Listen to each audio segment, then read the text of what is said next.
Good morning, everybody. This is the day that the Lord hath made. We shall rejoice, we shall sing, we shall be happy. Oh my gosh, and rejoice and be glad in it. I am so excited to be with you another Sunday, another opportunity for me to motivate and encourage. And as they say in church, throw in a few church announcements at the end. But super excited. Now, to reach out to me, visit solo.to/Julia A. Royston. All of my contact information is there, email, social media, all my stores, all my websites, everything is there. So go to solo.to. It looks funny, but it'll make sense when you get there. When that website looks a little different, but when you type in solo.to/Julia A. Royston, you will be able to find everything right there. All right. So, super excited to be on with you today. Go ahead and put a comment in, click like, share, tag a friend, and know Julia Royston's live. So I own BK Royston Publishing, Royal Media and Publishing, and the coaching community, the Book Business Bosses, helping you get your message to the masses, turn your words into wealth, and be a book business boss. And the scripture in Ecclesiastes 3 says to everything there is a season and a time to every purpose under heaven. So what's important right now? I have written a book, write that book now, publish that book now, promote that book now. And it's all about what you do now. If you follow me on social media, if you're around me at all, and you know that unless the season is not right, the timing is not right, the opportunity in the past doesn't lend itself to it, that I'm usually the now girl. I'm working on something now. I'm working on something constantly. Ask my husband, what's she working on now? What's she getting ready to launch now? What's she getting ready to do now? Because I'm always in motion to be able to do something. I was raised like that. I had two parents that were like that. They were visionaries. They had ideas. God gave them creative outlets, business, entrepreneurship, programming for church, programming for community, and they shared it and they did it. So I'm a chip off that block. Dr. Jack and Dr. Daisy Forey, those are my parents. I look the most like my dad, and I'm doing the most. So, but I know that there are certain things that's not the right time to do, and then there's certain other things that it's just I don't necessarily want to expend the budget for that. And then there are other things that that's a one day down the line sort of thing, but it's not right at this moment because I'm focused on this. I'm focused on that. I'm driven, client driven, projects, management, books, whatever I'm working on. That's taking priority. Could be, a family matter, a personal matter, whatever. I have to know, my priorities. I have to set out what my list of focus that I have to work on and that I'm committed to right at this moment. So periodically, I do this probably weekly, and then I do it monthly, and then I do it on a quarterly basis. And I know we're still headed to the halftime of the year, and we have the other half. But always sit down and logistically, at the end of the day, at the end of the event, say, where are you? What did you get accomplished? What happened? God asked Adam, where are you? Sometimes you have to ask, where in the world is Carmen Sandiego? You have to eventually ask yourself, where are you? Where are you mentally? Where are you mentally? Where are you mentally? Where are you emotionally? What can you handle? What can you do? Are you doing too much? Where are you health wise? Where are you financially? Those hard questions that sometimes we want to be in action rather than sit down and take a vast look at. What do you need to sacrifice? What do you need? And that's a hard one. That's almost like a curse word to some people. Sacrifice what? Stop doing what? Submit what? Redirect. Stop doing what? But you have to ask yourself eventually, where are you? And when I taught school, Sundays was when I really did that. That was my lesson planning day. That was my planning for the weekday. That was my planning for the week time, where I really logistically sat down and said, after church, after eating dinner, after taking hopefully a 2-hour nap, I said, where are we? What do we have to get done today? What's important? What's not important? And I'm finding that where I am now is different than where I was in my 20s. I was like, yeah, I could be everywhere. Yeah. I had the energy. I didn't even have the budget, but you put your 5 on it. I put my 5 with it, and we can make it happen, and where we can get it done.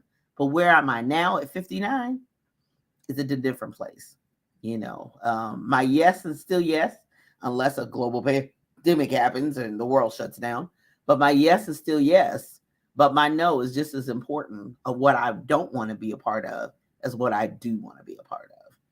And that's where I am at this point in time in my life. Where should I be? What should I be doing? Who should I be associating with? I love everybody. Y'all know I say it all the time. I love everybody, but it's only one of me. It's only my brand and the brand God has given me, and the brand my husband's helped me build. It's just only one of me. So we cannot be literally everywhere. Only God can be everywhere at the same time. So therefore, logistically, where am I? Where am I now? What do I want to be doing now? Where am I emotionally, physically? Am I tired? Am I exhausted? Am I weary? Am I angry? Am I sleepy? Am I not focused? Am I undisciplined? Are there some weaknesses? So where are you? That's a big question. And that's only something that you can answer. That's only something that you can determine. But you still have to ask yourself that. Where am I? And then next, that's your logistics. Number 2, your inventory. What's happening now? Take inventory, take stock of what's going on. What's happening right now? Well, now, if we look at the world, there's a whole lot of stuff going on out there, a whole lot of stuff. And there's a lot of things that are out of our control, things we can't control. But there are some things we can control and that we don't do anything about, So what's happening now? What can you fix? We can't worry about the stuff we can't fix. Well, what are the things that we can fix? What is the debt we can get out of? What is the extra payment we can make on that debt and on that credit card and on that bill to pay that off sooner? What class do we need to take? What course would help us along our way? What additional training do we need to have on our job?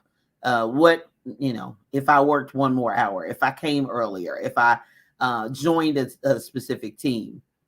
So what could happen? Take an inventory. What could happen now? What do we need to investigate? I have a senior parent. What do I need to find out? What are my responsibilities? What are their responsibilities? What is the new tax law? What's the new, what things do I need to find out? If my family member got ill, do we have money to bury? Do we know what your insurance is? Do we know? Would we have to do a GoFundMe? Do you have that already? Do you have the plot? Do you want to be cremated? Yeah. What's happening now?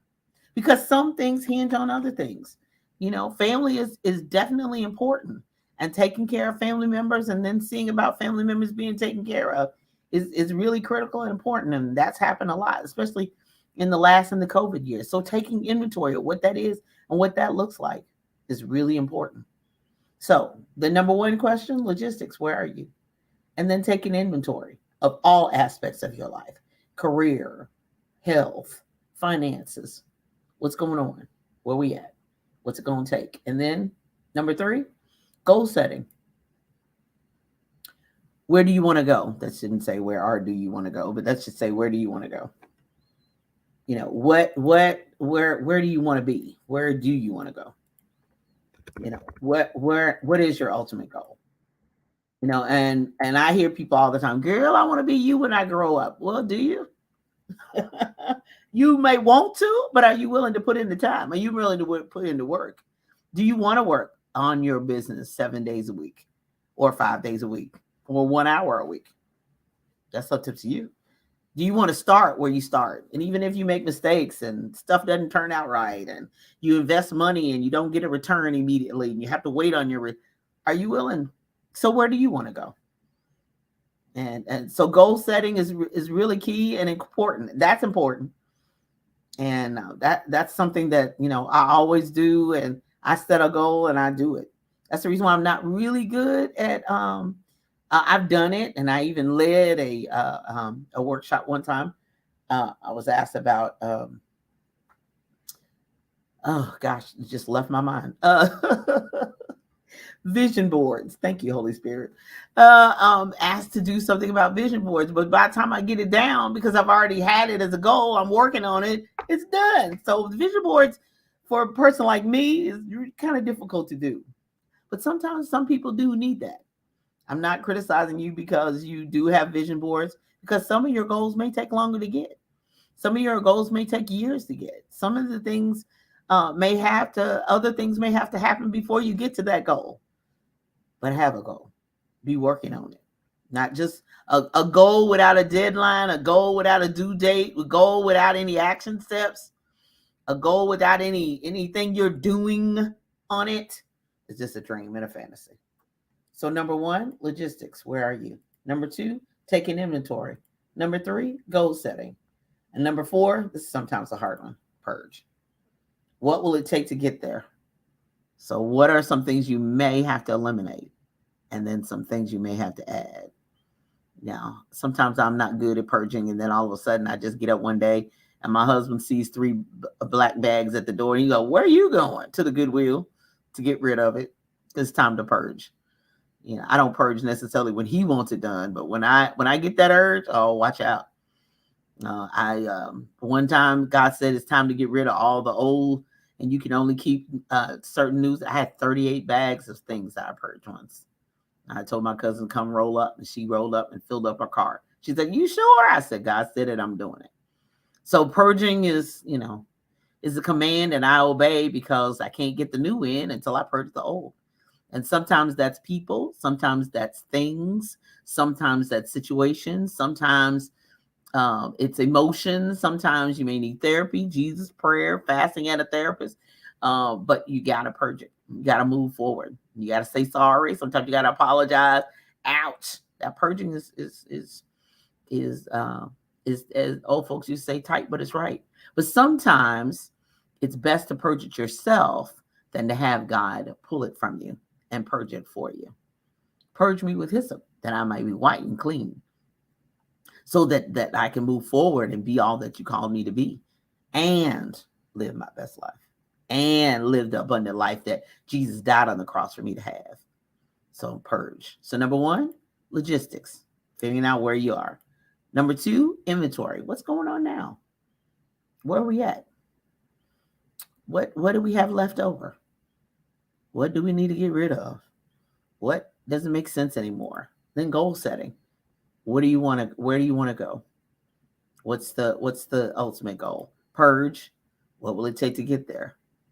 And then finally, launch. Do it. I say it all the time. Let's go. Let's get it done. Let's do it. Let's do it. But having those dreams and having those things and just going through that process over and over again. I take an inventory. Oh, I have a goal. Have you done anything with it? You eventually have to launch. You eventually have to do it. You eventually have to go for it. And, nothing can stop you. Nothing can stop you. Just you. I hope that helps you. I hope you realize what season you're in and the time for that purpose under her. I pray that you don't miss your season. I pray that you don't wait too long. And I was at a recent conference. Y'all know I'm on the road constantly. And I had my books displayed, and I had that Write That Book Now book and workbook. And I cannot tell you how many people turned around. Now it's bright orange, so you can't miss it. But when they came around the corner and saw that book on the corner, were convicted immediately. I didn't say anything. I didn't have to do anything. They saw that bright orange book and they were convicted. Living in a life of conviction and not taking care of it, making the changes, is torment, is torture. Because you're out of God's will. You're not doing what he called you to do. You're not performing and you're not living up to where he planned for you to be. And until you obey, you won't get the next. Oh, God's eternal. Remember, he don't be playing no games. So if he has commanded a thing and wanted you to do a certain thing and do it a certain way, until you do that, he'll wait you out. Ask me. I know. He will wait you out. And while you begging and pleading and fasting for, I won't, but you won't go back and do the number one step. I'm going to leave that alone and move on out your way. Live your best life. And speaking of living your best life, everything, there's a season and a time to every purpose under the heaven. Get going. Launch. Coming up at 10 a.m. Eastern Standard Time is Live Your Best Life on envision-radio.com. Simple Radio, Audacity, Tuner Radio, My Tuner Radio, Radio.garden, Get Me Radio. Everywhere you want to be. And I tell you, the simplest way is just to go to Google Play Store, especially if you're in the Android world. Yay!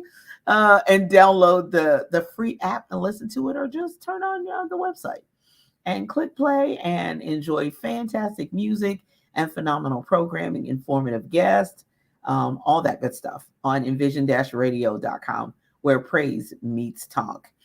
And then at 11 a.m., oh, wait a minute, before I go forward, my special guest today on Envision-Radio is Miss Erica Nicole Malone, who is a phenomenal playwright,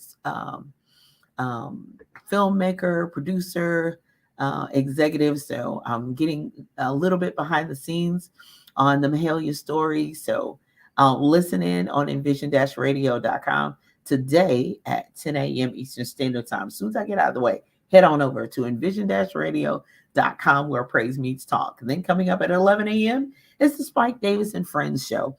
Tune in for laughs, music, and more. He has some phenomenal guests coming up, some very influential in all the industries guests coming up, and heard, of course, on envision-radio.com. And then on Tuesday at 10:30 a.m. is the Book Business Boss Show. I'm walking you through the writing and publishing and promotion process. We're still in writing. So I am super excited to have already celebrated 20 episodes of the Big Book Business Boss Show. Yay!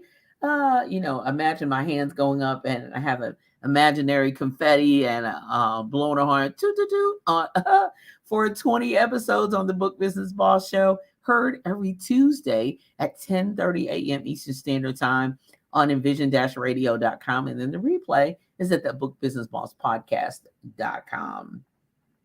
Coming up this week, I am super excited. I've been asked by parents to have this class. And so I hadn't planned on it, but you know me, I'm an entrepreneur. I can turn on a dime. I can pivot, twirl, and turn and put up a landing page really fast.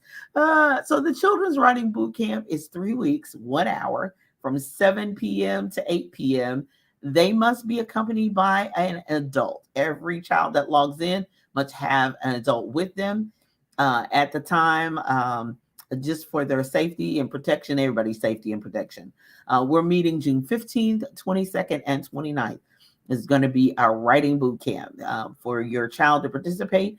Register. It's $97 for the 3 weeks. It's just $197, not $97 for each session, but $197 at bkroystonpublishing.com, and then click on classes and then register. The link will be sent out on the 14th. We'll log in on the 15th, and we'll be ready to go promptly at 7 p.m. Eastern Standard Time. We'll be having the class via Zoom, so it is not in person. So anywhere in the world, you can join us at 7 p.m. Eastern Standard Time.